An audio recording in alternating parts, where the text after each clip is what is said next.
Hey, welcome everyone to another episode of Travels and Wildlife Photography. Today, Emily and I are just going to be talking about our last week here in Hilton Head, which is where we've been for the last week. That's what we've been doing. It's one of those times where we're just in one location.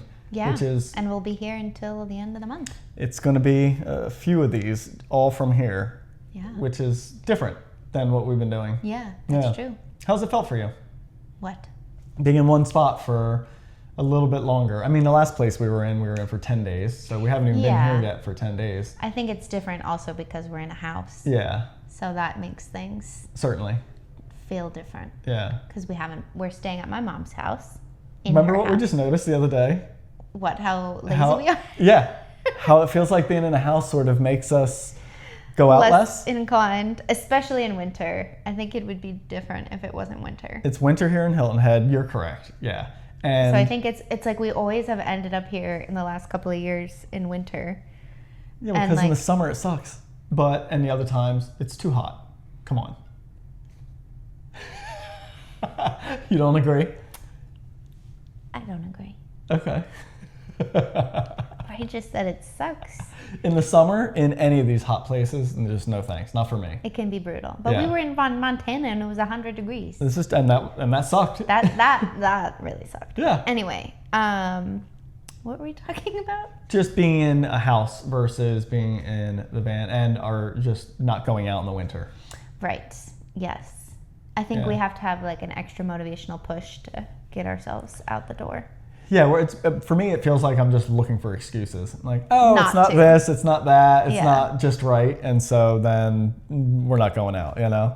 But yeah, we went out a couple of times. We've still been getting out and doing some stuff. So here's some photos from our last week, and yeah, there's also I still kind of want to talk a little bit more about that feeling of being just in one place like this or in a house versus the van. I think for me too, it is hard to tell because of the weather.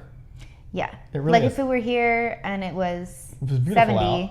Then we would be going, there'd be no reason not to go outside. We'd be going out a lot. Like the 30 to 50 range and windy isn't like super pleasant. And the majority of what we do want to go shoot here is all water-based.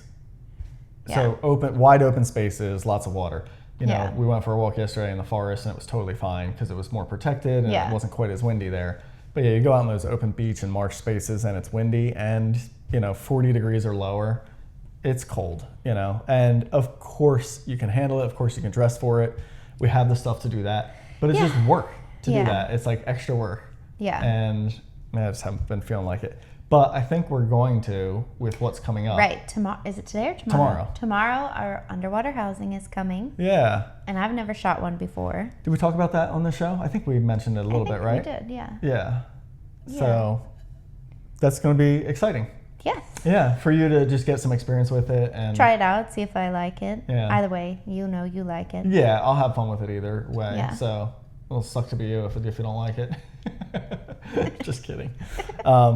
No, I hope you really do. And I hope you get to enjoy using it because there's just, I don't know if we said it here before, but there's something so fun about being in a water environment with these cameras and then being able to just not care about your camera at all. Yeah. Just sometimes actually just let it go in the water and just watch it like bobbing there. That'd be and so floating. weird. Yeah. And anybody who's actually shot true underwater photography fully understands that. Sure. Yeah. But if you don't, then if you don't, and I think it's still a little bit different because, like, sure, if you're gonna go scuba diving or snorkeling and you're taking like a camera, you're underwater too. Yeah, you're going underwater with it. Like we're still going to be shooting kind of the same areas and the same methods. Yeah. Right. Just trying to shoot low perspective water shots of wading birds, shorebirds, things like that, and then all of a sudden you just don't have to worry about keeping your camera safe and dry above the water. Or with sand and the wet sand and mud and all that stuff. Yeah. Yeah. And so salty it's just such a pleasure being able to do that. Yeah. So anyway, I guess, let's get into some of the photos here. Is this all of them? No, this is just some of the favorites from the last little bit. So here's all of them. We'll go back from the beginning here. Bring up some settings here. This is an Emilie shot. Yeah. It's stunning. Yeah, I really like the two birds and how one is further back. Yeah. And then I just like kind of that minimalistic look of the, I don't know. That foreground. The foreground. Yeah, it's just so nice. Kind of melting away. Yeah. Just like a very simple scene. It is. And they're both their heads down. So, maybe it would be, I don't know if it would be better if they had their beaks. I was going to say, did you have anywhere they had their heads up? It just didn't exist? So. Or yeah. Water wasn't right? I mean, they were feeding like crazy, so. Yeah. Yeah. But I think I would have kept that one over. So I guess we should also, I'm sorry, go ahead.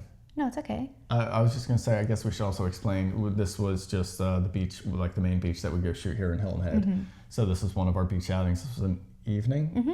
Yeah, I think we haven't been out in the morning. We didn't do the morning yet, which we should, because it is better in the morning. The sunrise. You think so? I think the sunrise. I mean, it's nice to have the sunrise.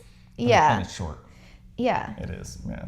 And it's colder lately, so. Yeah, that's true. So, and then I was just playing with some wave stuff. Yeah.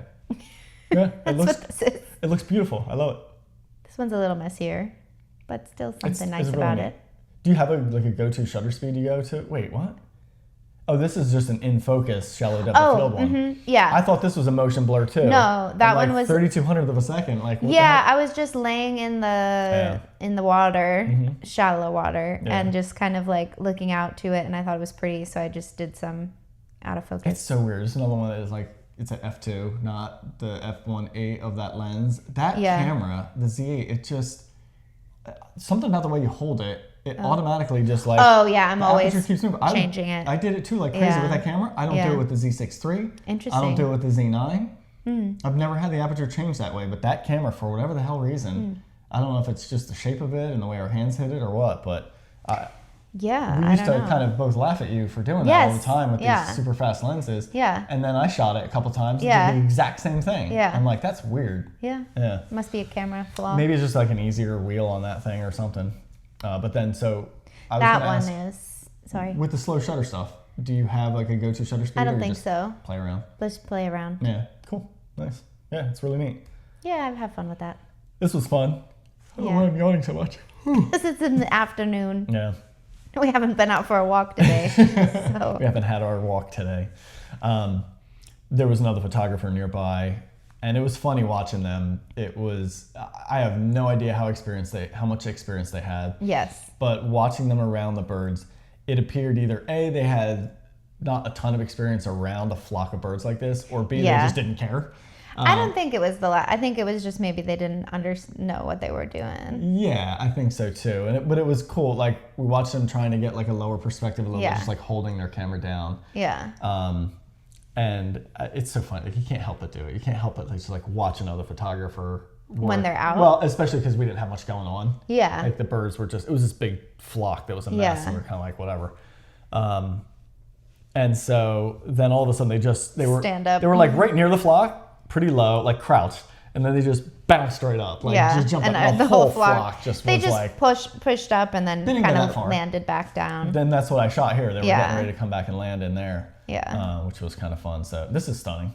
Thank you. It's beautiful. You got yourself back to 1.8. Nice. I did. I think I pay attention to it when I'm shooting. Like, you're used to now. Yeah. And this one is very cropped. If you want, you can show the original so you can see there was just a bunch of other birds in there. Yeah, so it makes sense. So I just kind of picked him instead. And correct me if I'm wrong, especially with those body, you don't have the vertical shutter grip on it. And so it's how crooked I shoot? No, it's just awkward as hell to like be laying down and then trying to do this. Yeah. I don't know. I think I do it sometimes. I know you do. You shoot vertical sometimes. I just think it doesn't lend itself that well to it. Yeah, but I never liked having the vertical grip extension thing. You do the same thing? When I had the D850. Yeah. I had that grip thing and I didn't like it. Yeah, I also dunked it in the water. Gotcha. Let's made it. I was just thinking we have this video here that just kind of shows us what it looked like out there. So there's us in our dry suits, looking all dumpy. We do. But that's like the habitat. I mean, they're huge. Yeah, but they shrink to you when you get in the water is the key. So anyway, we just wanted to show this. just to kind of give an idea of what it looks like. Yeah, out the there. flats, and there's all the birds. There's the flock right out there. Yeah. Yep. I guess we were heading over towards them at that point. So yeah, I just wanted to show that really quick, just so people could get an idea of what it looked like out at that space. Yeah. But yeah, beautiful shot, lovely colors. So this was after sunset. I think we were starting to get those pastels. Mm-hmm. Yeah. Which, look at that. I mean, the settings are crazy. Like the sun is set and you're at 110 ISO and you're still getting 12/50th of a second. Yeah, I like that lens. Yeah. This is another one. Yep. I have a few of these, but I like this one because they're faced away from each other. Mm-hmm. Yeah. I just kind of like how that looked. And then all those dots in the background are birds. That's right. Yep. It's a bunch of birds. Yeah, so here we go. 135 at 1.8. There's 400 millimeter at 2.8. Yeah. Like, what a difference, right? We're right next to each other. Yeah, I know. Neither and there of us was were closer. one, I didn't include it, but... Pretty cool. There was one that I zoomed in a lot. I guess I could have included it and we could have seen like... Oh, like you cropped in on it? I cropped in a bunch on the one because he was like bathing and he looked pretty cute actually. Yeah. But I mean, even if you do that though, look how much more defined the birds are back there. For sure. Even though the depth of field is super shallow there. Yeah. Which is really neat. But I mean, I do like how much color is here, you know? Yeah. Because that's one interesting thing, right? The amount of color that you have there versus the amount of color I have here. Yeah. It feels like it's so much less. Right. But I'm barely seeing. You just have you have less sky. Way less sky. Yeah. You know? And then I think that's something I definitely like about the 135, having that much sky all the time. Yeah. I was just gonna say, I think. Oh wait, was the other one? That was 400 millimeter, and this one I punched into 560, so I shot even tighter there. Okay. And so again, it's just like totally less color, and I could probably punch it up a little bit. Could probably use a little boost there, but. And then when I went vertical, I did get more sky. Yes. And the bird was further away, so that helped he was as well. Further in the ocean. Yep. Yeah. Yeah. And that one's even at 560. I mean, there's countless nights where we have this gradient in Hilton Head. If it's not an overcast day, it's pretty much like guaranteed you're going to have some super some nice colors and gradients. Yeah, for sure. And, you know, it's another great example of if you have a sky that color right there, if I was frame filling this bird super close, all I'd get is that blue, which is a beautiful blue. Yeah, Don't get me wrong, it's nice. I mean, kind of just like here, it's like a nice bluish pink happening back there. But like you're missing out on all of that by going so close. And it just, I don't know how I can justify or even want to try and photograph a close portrait in that location when the light's doing that. Yeah. You know? Like it almost would just be feel like a loss of that scene. Yeah, because so many times you could miss out on the pinks and I guess what I'm realizing too over time now is I feel like my photography, I care so much more about everything else but the subject. The overall look of the image. Just the place. What's included. The scene and everything. Like I just care about that so much more now than the bird. Like the bird is really truly almost secondary for me now. Yeah. Even though I still want it to be the star of the photo. Yeah. So in that aspect, it's not secondary. It's still, I have to pay attention to it. I want a subject. Like we have beautiful scenes and I don't have a subject, I'm kind of like, you know. Right. Well, I'm always looking for something. Right. Photographically. I mean, I can enjoy it. But you can still take like photos of the waves or something. I can enjoy it to see it for sure, no doubt. And I always do. But photographically, I'm always like, but if there was some wildlife here, then I'd really kind of like dial into it and enjoy it more. And so I think I'm just in this moment here was kind of having the realization that the scene and everything around it is so important now, and it never used to be that way. Like if I think back to like when though, because I feel like for a while focused on kind of more. But I think every year it's getting more and more of this. It's just pushing more towards everything else and less about the subject, even though I still want the subject to be there. Ray Hennessy wildlife. Yeah. Landscape wildlife. No, it's just kind of interesting to realize like that's such a different approach because, you know, out there, I mean, it's not that I'll ever pass on a close-up bird shot. Like I will totally take it. Right. But I don't seek that out at all. Like I'm not trying to. Right. That's not like the first goal you have. No, the goal is like But also you have a lot of experience already photographing things closer up, right? For sure. As we've talked about, like, I feel like most people start bird photography and they closer. They want that frame-filling shot. Yeah. But like if we go to just everything recent here and I just scroll through here on my stuff, I mean, where do I have anything close, you know? Like I just don't think there's anything that's not close, you know? Like I'm trying to think how far back do I have to go? Oh, you know what it's going to be? It's going to be that Mexican jay. Oh, yeah. You know, right here. Like there was one of them. Right, so like it's a newer species. We had the other one here. But even there, I wanted to try, I would have loved to go wide. Like all I was thinking about was how can I incorporate the scene and go wider? Yeah. But I realized the scene was a mess. There was nothing to be had wider. So that forced me to go the complete opposite. And then it was like, well, let me see how close I can get because I can blur out the background and make these interesting patterns and stuff like that. Right. You know? That's the only reason I went close there. Right. Because if I was that physically close to the bird, and there was some beautiful scene and habitat around it. Sure, you would include that, absolutely. I would have been, I don't know that I would have shot a close-up, although this one was fun. I mean, it was really close. Yeah, I shot him close-up, that's 33 millimeter. Yeah. So he let me get really close. So I'm just trying to see, like, when did I shoot, you know, a close-up of anything? Like, it's just, this is what I'm getting at, right? It's been a long time since I've done that sort of thing at all, because it's just so not my goal with photos. And I would call this close for me, but that's not close for most people. Right. That's still kind of small in frame for most people, but yet this is now feeling like a close shot for me, you know, just because of what I'm doing. There we go. That was it.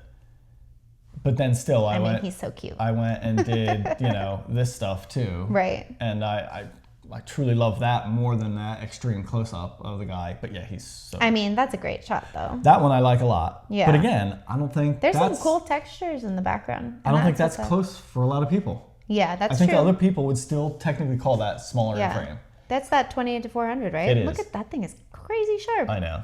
But this to me feels like, oh, that's really close to me. Right. But I don't think a lot of people would think that. You know? Yeah, no, anyway, I agree. This is a big side tangent there on this. But no, it's just interesting, I think, to realize that I pay attention so much more to everything else around it first. And as soon as that is interesting and good, then I'm really happy. And like that's when I feel like I'm in my element and really dialing stuff in, you know? Yeah. There you go. That's you. So what do you think about like that sand line? So I don't like it. That's why I included this one to say I love the bottom of the frame, but I don't like that wave. It's like waves. Is that what it is? It was like the ocean. I think it was the ocean back there. Yeah, just kind of like ripply and maybe sand. Weird. But he was running by us. Yeah. So I think it just might be like ugly waves and stuff. But that Imagine second half. If it was just water.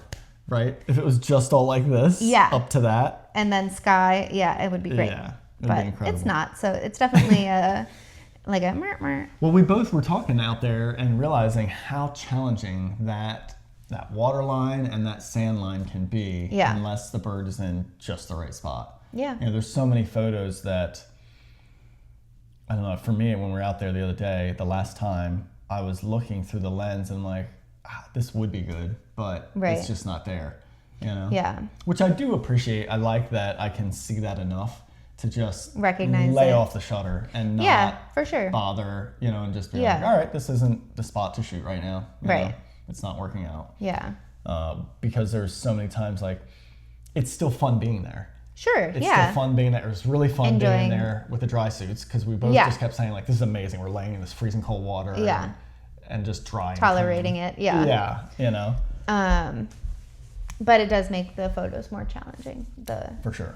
The windy water conditions. So what's this? So this was one of the reasons we went out there. And so this is a project I've been wanting to try for a little bit, and that is to mix in remote off-camera flash with these shorebirds. And turns out it's a giant pain in the ass. Yeah, way harder than I thought. Mainly because what I realized is the birds are moving so fast all the time. Right. Like these shorebirds are quick out there. So a couple things to just mention for anybody curious about it. We did pay attention to the birds. In fact, I think this sanderling here did indicate, I think this was one of them. There was a handful of birds that gave an indication of like reaction when I flashed. And so we just let them go, and kind of stopped on that. The goal that I want to do is wait till the light gets really low enough so I can use a lower power flash really far away and it doesn't affect them much or at all. That's the goal for me, is to make sure that they aren't being bothered by it, because if they are, it's just not going to allow me to get what I want anyway, and I don't want to go out there and just like freak them out a bunch. So that's the first thing. We are paying attention to that and taking notice of that. But I kind of have this shot as a proof of what didn't really work for me. This one I wanted to show much more ambient light back there. Okay. And it's just too flashed. Like this just looks so flashed, and it's just not, there's nothing good about this to me. So other than the fact that it's sharp at 50th of a second, which is crazy, running, right? So that's the one thing that did happen here in a positive note is, you can see how sharp that is. It's crazy. 50th of a second. 50th of a second he was running, but I had to dial out most of the ambient light in order to get that flash to freeze him. Which makes it look like this nighttime flashed thing, and that's not at all what I want. So the reality is I learned that I really need stationary birds to be able to trial and figure out and play around with what I want to do here and kind of dial some settings in. So here's Emily being the flash holder back there.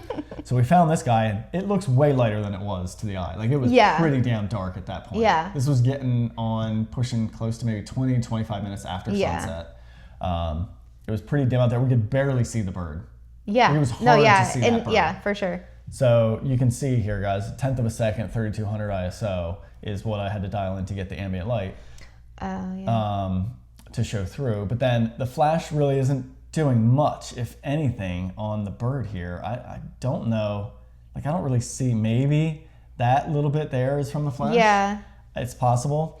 But it's not really giving me enough there, which is weird. So I think I was too low power on the flash in this circumstance. I needed it to be a little bit higher. Yeah. And then I did get this one shot without it. I think he was just way too far away, and it was just absolutely doing nothing. So I was just shooting ambient. So these are the settings needed to get any kind of exposure without flash. 25th of a second at 2.8 at 6400 ISO. That being said, I love these colors. Yeah. That deep blue, it kind of made me think like, ooh, I might want to go just shoot this regular at some point. Just like dusk. Especially with the Plana, the 1.8 lens. Well, that could drop the ISO a good bit here. Right. With that, if we can get close to them. So this was the shot that is sort of the proof of concept for me of kind of what I was imagining. I was imagining getting some ambient light in there so we can see the colors back there. The backlit, it was really what I wanted to do. That's why I had Emily kind of back there holding that flash for me. And I got this one to work. However, at 1/10 of a second, it picked up too much ambient light. And so the bird was running at the time. If he was stationary, I think I would have had this in one shot. Right. But the reality is he's a double header. Yeah. I have this weird ghost head. This was the original straight out of camera shot. And so the flash froze that version of him, but his head was back there probably when I started the exposure. And so, excuse me. It gave him like this weird double head. So all I did in post in Photoshop was just move that head over and line it up, because he actually basically kept like the same angle. Flawless edit. Yeah, so that at least just kind of shows. But I love what's happening down here, the sparkling bokeh. Yeah, it is fun. I love the lens flare that came from it. Yeah. It's kind of cool. So I still think there's potential here. I still want to go explore and experiment with it a little bit more. I'd like to get my ISOs down lower as well. I think that's going to be kind of part of it, but I want to go with even slower shutter speeds. But I really need a stationary subject. Yeah. To kind of play around with this stuff, because the running thing, it's not so much that I don't think it can work when they're moving. I think it can, but I think the problem is just focus. Number one was super challenging at that dark. Right, because it's so dark. And then just dialing in the settings, like, because he was moving. This guy was moving so fast and so much between us that, you know, the next he takes 10 steps forward, he's so much closer to the flash. The flash is lined up differently. I need a totally different power. Yeah. And so I was struggling just to even dial in my ambient light settings. Right. Let alone just trying to mix in the flash, which is what you really need to do. Like that's how I would normally do this kind of stuff, was turn the flash off, figure out the ambient light settings that I want, then turn the flash on, and then figure how much I want that flash to do. Do I want it to do a light flash or like more power or whatever? Well, you need time to do that. Right. And when he moves in between it and everything changes at least with the flash, it was just like, I was so frustrated out there. I was really like, I don't know what I'm doing. It didn't seem like you were too frustrated in the way that it was weird to feel like I didn't know what the hell I was doing again. Yeah. I think we talked about that on the drive back. Yeah. I totally felt like a beginner, and I'm like, and that's weird because I know how to do this stuff with flash. Right. From just all your portraits. Yeah, all the portrait and wedding stuff. So I know how to, I understand how to set it and figure it out, but not in a fast, moving subjects. Not in that fast of a pace environment. Yeah. I know how to do it with subjects I can control. Right. And just like, all right, stand here, give me 30 seconds. Yeah. I can dial it in pretty quick, just a couple of test shots, turn the flash off, get it back on, get the power set up, and then there we go. But this had none of that. And so I'm actually amazed I got anything out of it at all. So yeah, it was a fun experiment. I think that was the last one I shot. And then I got weird again. We went to the marsh. Yeah. And you were like, what can I take differently than I haven't used before? That I haven't used there. Yeah. So I took the mirror lens, the 500 millimeter mirror lens, which, lesson learned there, don't take that out and try and shoot dusk. It has no stabilization. 500 millimeters with no stabilization is just like insane. Plus manual focus. So this is the sharpest I could manage for this at 50th of a second. And the ISO was already at f4, because I think it's a 6.3 lens, if I'm not mistaken. Okay. Yeah, I was going to ask. And there you are shooting nice, clear, sharp images. Yeah. Yeah, so this one, once again, I feel like it's cool. I like the bottom half of the frame. Oh, this is so pretty. Really cool and interesting, almost like fiery. Yeah. But then behind him is that kind of water line between the mud and the grasses, and it's just very distracting, and it's like right intersecting with his head, so that whole line back there I think doesn't really work at all. It would be better without it, I agree, but this one for whatever reason doesn't bother me that much. It's not so defined. Yeah. It's also not that bright, and I kind of like, I guess if his head was a little bit higher and right in there, then it would be okay. I feel like it would line up, but it's close enough that it's kind of doing that. But it bothers me a lot. Yeah. But I just thought I would include it to share some of the struggles of shooting. Editing that down? Yeah, like with healing. With linear gradients. No. Yeah, so do a sharp one there. Let's line it up. Not that sharp, probably. Something like that. And then I'll subtract another one from the top here. So we'll kind of isolate that band in the middle there, right?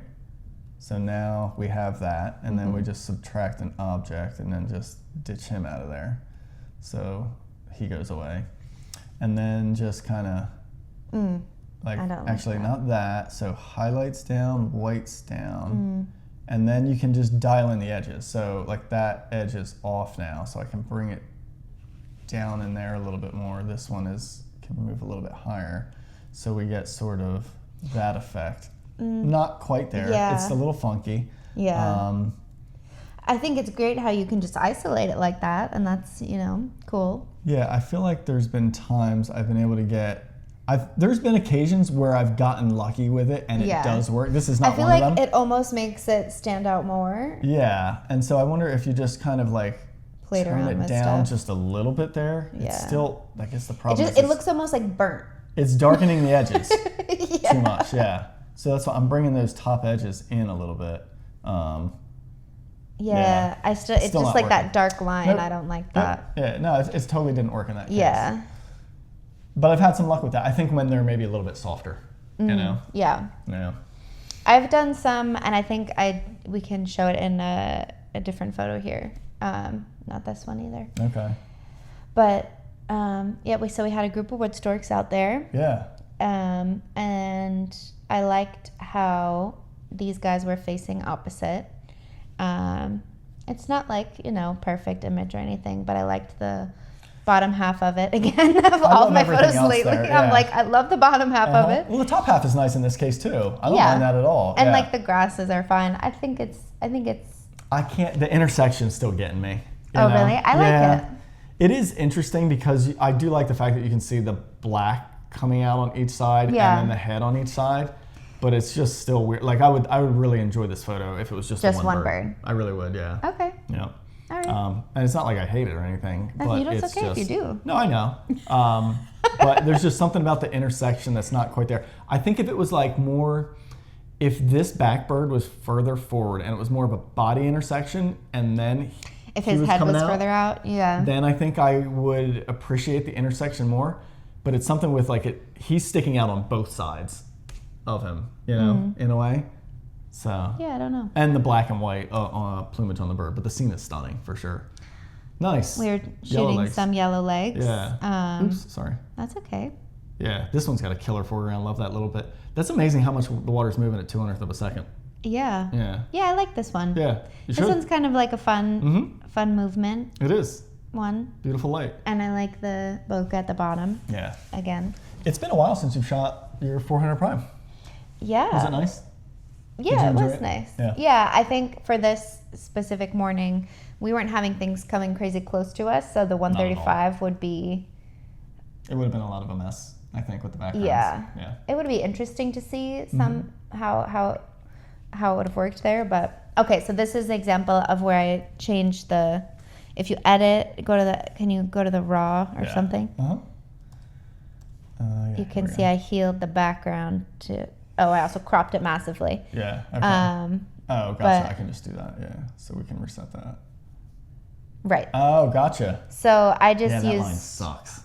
I don't know. Actually, I guess I might have used like the generative... It looks like it. Yeah. Well, actually, I have no idea. It's checked on in like multiple points. Yeah. It is. Generative remove. Yep. And I think it worked pretty well. It did. Yeah. I mean, like looking at the before and after, it kind of totally makes it... Oops. That's ugly. You know what's interesting? It actually left the sort of brown line that would exist right where grass. It meets the water. Yeah. This thing fascinates me sometimes with how good it is. Yeah. That's really good. Yeah. I think so. I think it did a great job. I would have never known. But in the past, I've done it just like also something similar, but without the generative AI or whatever, is just like with the healing. Yeah. Yeah. Yeah. But this worked. I mean, if we zoom in on that, like that's pretty flawless in the background. Yeah. Like, it's put the reflection lines back in. Look at that. Yeah. Wow. And it totally makes it look better. Oh. Yeah. I mean, that line is horrible. Yeah. Yeah. It sucks. It's really bad. That mud line. And there's nothing you can do about there's it in literally shooting. Nothing you could do when you're Yeah. shooting. You can't fix just it in the field. not shoot. Yeah. You can't fix it in the field. But I really like this. If you can go out to the wider scene before I cropped it. Sure. How like those, I guess it's the trees or maybe the house or something with the light that's creating the. Oh no, it's the trees. The trees up there creating that. Yeah, catching the light. Yep. And I love how that looked, and I know I cropped it a lot. But yeah, it's still plenty of that's like the shot that I was hoping for, but we were far away, so it's not like we'd have to move in on him a lot to try and get that without the cropping. What made you leave that in there? Some sort of balance. Yeah. Yeah. I love it. Yeah. Yeah, I think it's really cool. I like it. Really does. It's just almost the same size, and that little bit of in focus, just a little bit of extra context there. Yeah. I do like it. I love when the blues down here kind of match the tone bird, of these adult little blue herons, Stunning shot. So yeah, awesome. That's fun. Nice. This one, just using some of the foreground. Guys, we froze ourselves out there. We did not, just because we didn't dress appropriately. We didn't have enough layers, and we didn't have gloves. Yeah. Or hat. I don't know if we had a hat. I might have had a hat. We didn't have gloves. And it was way windier than we expected. And just cold. And so cold. Our hands were numb. We're babies. Every episode we're talking about how cold it is. Know. Neither of us had a setup with a ground pod though, so we had to hold the camera out the whole time. And we had the dry suits on. It was like freezing. It was 32 degrees. Yeah. And so you can't put your hands anywhere when you have the dry suit. There's no pockets. Correct. That's what I was just going to say. So you can't even get your hands inside to warm them. So it was completely stupid on our part to not we wear arrived really early, Way probably too early. like 40 minutes before sunrise. Something like that. So we got to the birds well before sunrise. In the dark. In the dark. Yeah. A bunch of wood storks out there, and then other birds started flying in and everything, but we were just so uncomfortable. And you were shooting that lens that you were having a hard time focusing or doing anything with it, so you were just sitting there for a long time. Yeah. And then I was still shooting some, like those shots but everything. And then it was before sun was had even started hitting us. We're like ready to. That's why I brought this up. We bailed. Yeah. The sun hadn't even come up above the tree line. Let's go. And then shine there. And then we're also dealing with that mud line, all around this pool that we were shooting. There were so many birds. But that mud line was everywhere. And then it kept getting windier. And it just looked so bad. As soon as those conditions hit with the wind, we were just like, we're done.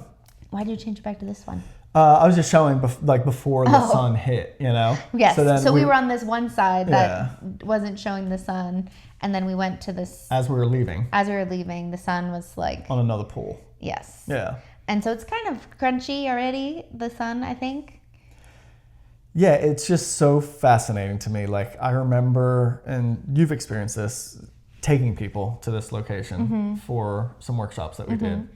And I think it's fascinating that anybody we would have taken there would have been probably thrilled with this light. But we have shot there, specifically you have shot there, but I've shot there a ton now too because of being with you. We've shot there so much that we're so dialed in and so picky with that spot. Yeah. Which how can you not be? Yeah. When you know you have other shots, you can remember them. Yeah. And then you look at the conditions and it's there's ripples on the surface. Or the background separation isn't there. Yeah, all these reasons. All these bubbles aren't great. There's so many things. All these reasons for it to not work. And you're just like, why am I going to fight this? Yeah.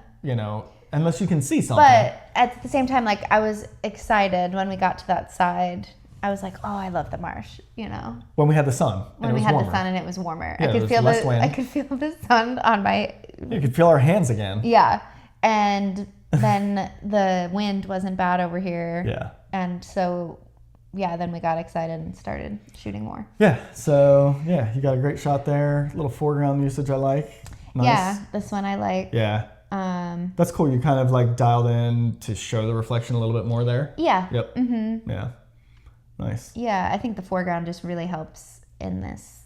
Oh, it was probably going to be all gross mud because the water line was out a little ways there. Yeah. So. And it just gives that kind of dreaminess to it. Oh, for sure. Yeah, I love it. Yep. Nicely done. And then here's me finally getting something with that mirror lens. Look how it's just so mushy. It is. Look how that one's pretty gross. Look at the details. I mean, that looks pretty damn good. On that. That was pretty damn good. And then this thing. Look at that. And guys, this is as sharp as I could get that thing. That bird wasn't moving. I took a lot of time and dialed in manual focus on it. Yeah. It's because it's backlit. I've gotten sharper results with this front lit. But with light coming into that lens, I think it messes it up even more. I do love the way the grasses look. Look at that. Yeah, like the trippy circular things there. Yeah. So that was funny. Is this Emily's or mine? It's so clear and sharp. Oh, I was like, it's mine. Yeah. Oh, I know. Nice little preening pose. It's awesome. Yeah. And I just shot a couple of them with that. Because I did see that background looking kind of cool. And with your lens, that lens I went for it with that, and it really is. It's just more about the artistic representation of this. Yeah, like that one, I feel like actually works better in a way because it's not as detailed on the bird as far as the lighting goes. Okay, so you can get away with it a little bit more. Yeah, the background is really cool. And then, did you have one in here that showed the heron all,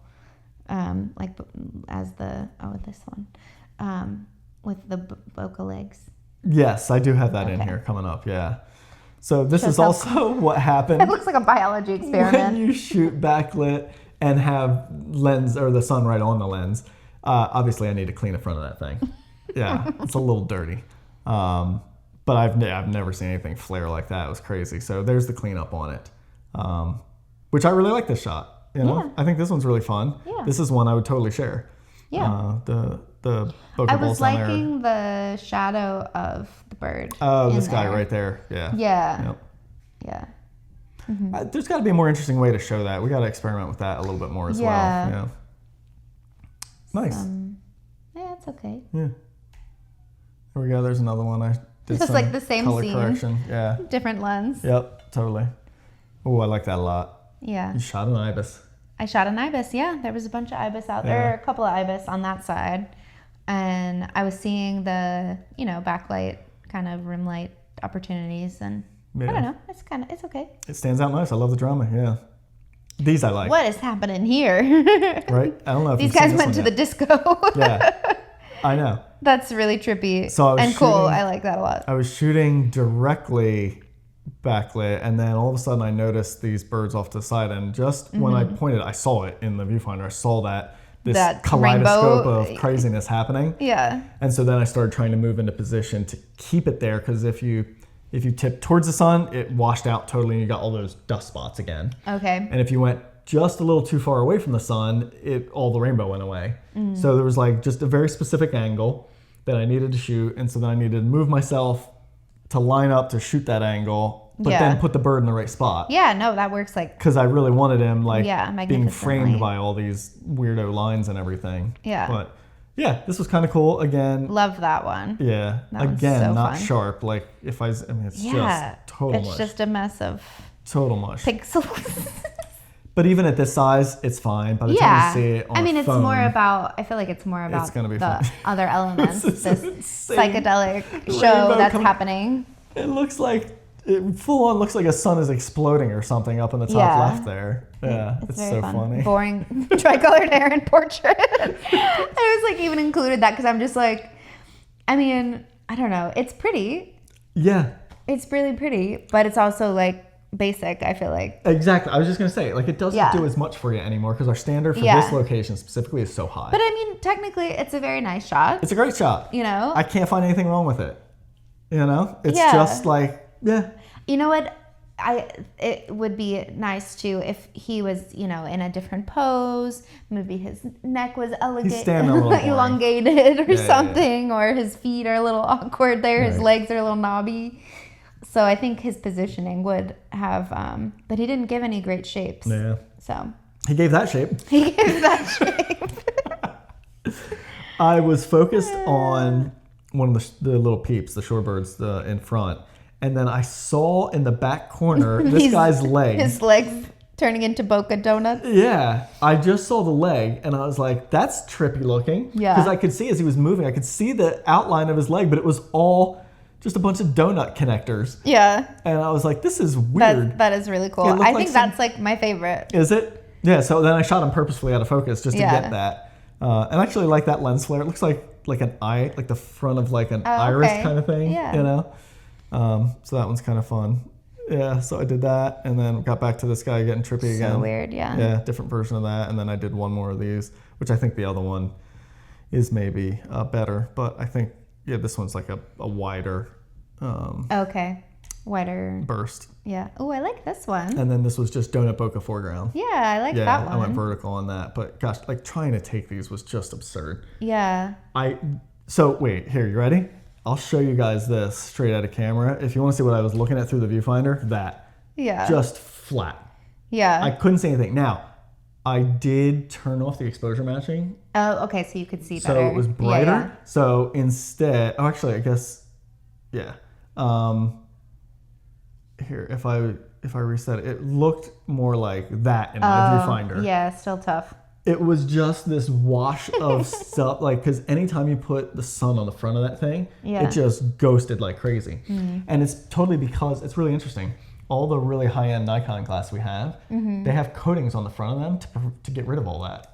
Like there's specific coatings on the front, and I think it's mostly on the front, but it might be throughout some of the other elements that they put on them just to cut down this lens flare. So over the years, like lens flare has just gotten better and better. Like you can shoot into the sun way more now than we ever used to. Right. Because it used to do this all the time. Like the contrast would go, and you would just have like all these problems with it. Right. And so it's amazing what it can do now, because I remember shooting older glass. I used to have a 300 f4 that was like a much older design. I was gonna say, don't you still have one? Yeah, and that's the newer design, and that one's like pretty good with it. But the really old design, like shooting into it was just not this bad. Right. But it would do similar stuff like this. And so, yeah, it was, it's really fascinating. Yeah. What these lenses can do now from the technology that's put on them. And when you shoot something basic like this, it reminds you really quickly. Yeah. Crazy. Yeah. And then we went for a walk. That's the walk. Oh yeah, that's right. Yep. With my mom. Yeah, we went so this was just the other evening. Yep. And stumbled upon this guy. Yeah, so you brought the 28-400. Yep. I didn't bring a lens. Yeah. And he was so cute and just kind of... Just chill. I crawled right up to him. Yeah. Shot like this. He eventually did kind of like... I started backing away when I noticed he was getting a little like, and he just ended up walking away like 2 steps. And then just, drying out his he was wings. Still drying out. I never flushed him off the shoreline and everything because I know, that's certainly something you don't want to do with these guys because they need that time out of the water to dry off and stuff like that. And then we saw an armadillo. Oh, so cool. Did we only see one? We saw in photograph this one. We heard one. Yeah. Others, I mean, look at what a cute little critter. What a weirdo. Yeah. Look at this guy. He's really cute. There's Emily got a shot of me shooting him. There he is, right in there. Yeah. Yeah. So we'd like to maybe go back. That's actually the moment I was like standing up shooting him like that, that's the perspective, what it looked like. That makes sense. And that's what I managed to kind of edit out of it. So look at how cute he is. I know. I think that's my favorite one so really? far. I like the other one. Yeah, I don't know. Yeah, this one is kind of fun too. I like this one. Yeah. What a cute little kind of dinosaur critter. He's so weird. Those claws. Look at his claws. They do a lot of digging. Yeah, they're just sharp.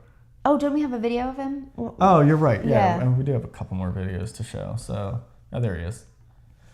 So, there he is just kind of digging around in the stuff. I mean, we walked right up to the damn thing multiple times and he was just kind of like, whatever, I think they're pretty blind. Yeah. So, there's that one. And then, I don't know. Oh, okay. Oh, okay. So, I'll show you this one.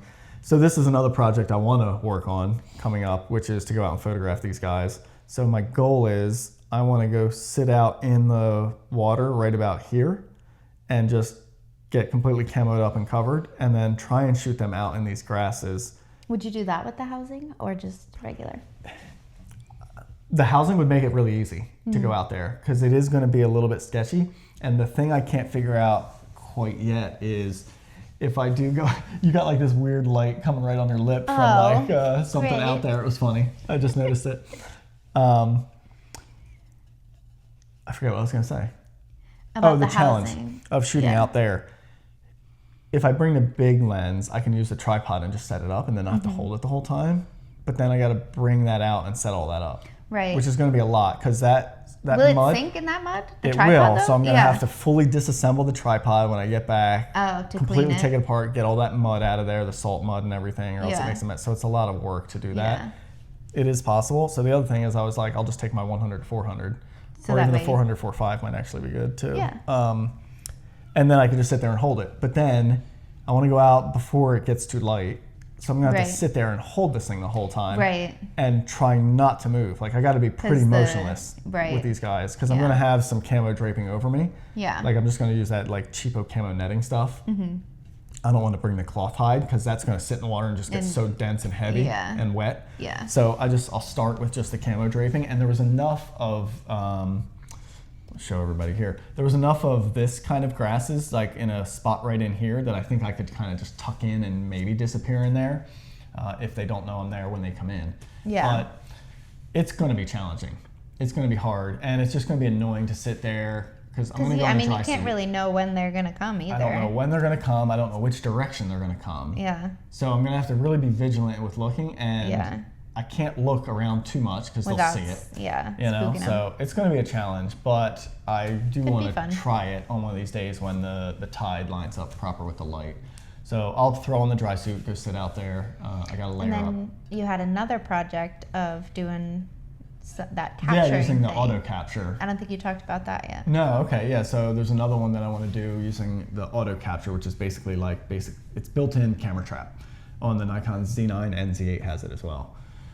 And so I want to just set up a wide angle setup where the wading birds will come walking through one of these really picturesque, beautiful scenes. So I went out the other day, scouted that, figured out a spot where I want to do it. And again, it's just waiting for the tides. The problem is the tides are going to be matched for both of these things. So it's like you'll have to choose one or the other. I kind of have to choose one, although once I'm comfortable and confident on the remote setup, the auto capture one, as long as I'm confident like it's not going to get wet or tipped over or anything, which it shouldn't. Yeah. Like if I set up the big tripod in there sturdy, yeah, then I should be able to go out first thing in the morning, set that up, and then turn use a it different on, camera. then use the other camera, just take Yeah. the C6 III and go sit over at the other spot for these guys, Yeah. shoot that, and then when I'm done with these guys, go back and pick up the auto capture.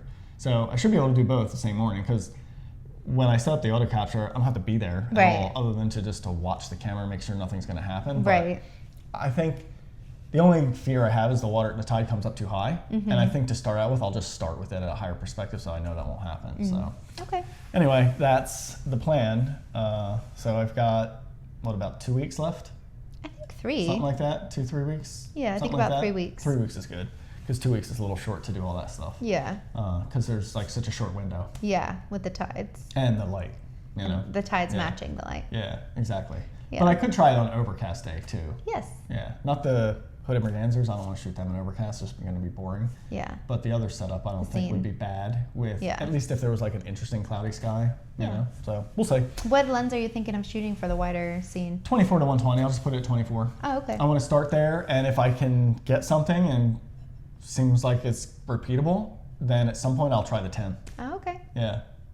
So I think that'll be good. But I got this beautiful scene set up with like Spanish this moss. huge live oak tree hanging out over the marsh, Spanish moss hanging down over it. Yeah. Like it's going to be a beautiful scene even without a bird. Well, that's and if what I it can is. get a bird to come walking in close to that Yeah. with glassy water, I mean, there's a lot I'm It's asking just for kind of here. luck, right? Yeah. Yeah. Yeah, it's going to Because be like it's basically like set the camera here and hope it goes there. Yeah, this beautiful scene that you've seen.